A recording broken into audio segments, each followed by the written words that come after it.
Mattel may have released the coolest model of 2026. Stick with me. So as we get to around the halfway mark through 2026, there's been a lot of cool models released. The Porsche Targa, the Acura NSX with the light functionality, but the one they just released, the Chevy Fleetline, which is the model I will be seeing. I think that this is the coolest model that they're going to release all throughout 2026. Box art looks nice. I am a big fan of it. It looks pretty standard, but I do like the font. The Chevy Fleetline here, nice font. But what really matters is what's inside the box.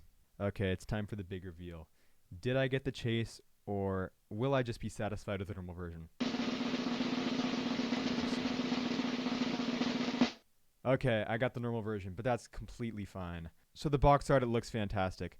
I genuinely am a super big fan of this. I love the brown and orange accents. And here is the car. This is really what we wanted to see, not the box art. Just give it the model of the year already. Just look at that. That looks incredible. I love the dual color design. More of like a brown burgundy color up on the roof, and then the gold just complements it very well. So what really interested me about this car was the lowrider functionality of it. There's been some really cool lowriders that have released in the past. I believe the Chevy Impala has been a big hit. But let's see if this one looks just as nice. There's the front. And there's the back.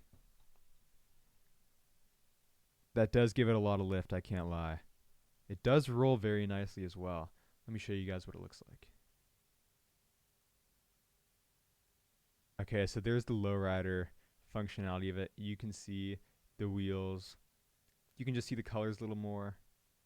So I've been making some very bold claims about this being the best model of 2026, which I know it might sound a little crazy, but really, how does this model compare against other models released throughout this year? The Porsche Targa that they just released, it was a very nice model. They had the Spectre Flame Brown and also the Chase variant, but I didn't think it was as cool as this one. It had some pretty cool functionality, but I'm a massive fan of the lowrider functionality within this car.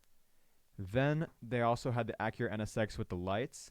I thought it was cool, did not end up picking one up because I thought the $38 price tag, I believe it was a little hefty for what that car really was.